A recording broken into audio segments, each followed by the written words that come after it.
ഉച്ച കഴിഞ്ഞ് ഫ്രീ ആയി കഴിഞ്ഞപ്പോൾ സൈക്കിൾ എടുത്ത് നേരെ ചാലക്കുടിയിലെ സുരഭി തിയേറ്ററിലേക്ക് പോവാണ്.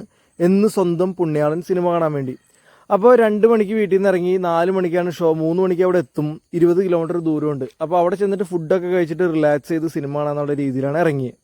അപ്പോൾ പോകുന്ന വഴി എന്ന് പറയുന്നത് പാടവും പറമ്പൊക്കെ കൂടിയാണ് പോകുന്നത്. അപ്പോൾ നല്ല കാഴ്ചകളുണ്ട്, ഗ്രീനറി ഉണ്ട്, പിന്നെ നല്ല തണലും ഉണ്ട്. അങ്ങനെ പോവാണ്. ഇപ്പോൾ ചാലക്കുടി സുരഭി തിയേറ്ററിൻ്റെ പ്രത്യേകത എന്താണെന്ന് വെച്ച് കഴിഞ്ഞാൽ പണ്ട് മുതലേ ഉള്ള തിയേറ്ററാണ്. പിന്നെ ബാൽക്കണിയിൽ ഒരു ഗംഭീര എക്സ്പീരിയൻസ് ആയിരുന്നു ചാലക്കുടി സുരഭി എന്ന് പറഞ്ഞു കഴിഞ്ഞാൽ.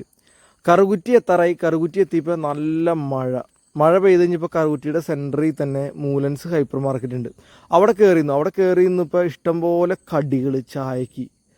കൂട്ടത്തിൽ നോക്കിയപ്പോൾ കപ്പയുണ്ടായിരുന്നു. കപ്പയുടെ വില ചോദിച്ചപ്പോൾ 40 രൂപ, കോഴിക്കറിക്ക് 50 രൂപ. അപ്പോൾ 90 രൂപയ്ക്ക് കപ്പയും കോഴിക്കറിയും.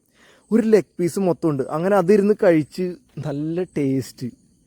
അങ്ങനെ മഴയത്ത് അതിരുന്ന് കഴിക്കാണ്ടോ. അത് കഴിഞ്ഞിട്ട് 4-4:30 മഴ തീർന്ന ഗ്യാപ്പിൽ വീട്ടിലേക്ക് പോന്നു. അപ്പോൾ വീട്ടിലേക്ക് പോകുന്ന വഴി ജയം മൂവീസ് എന്ന് പറഞ്ഞിട്ടൊരു തിയേറ്ററുണ്ട് ജോഷ് മാളിൽ. അവിടെയും ഷോ ഇല്ല. അങ്ങനെ നേരെ വീട്ടിലേക്ക് പോന്നു.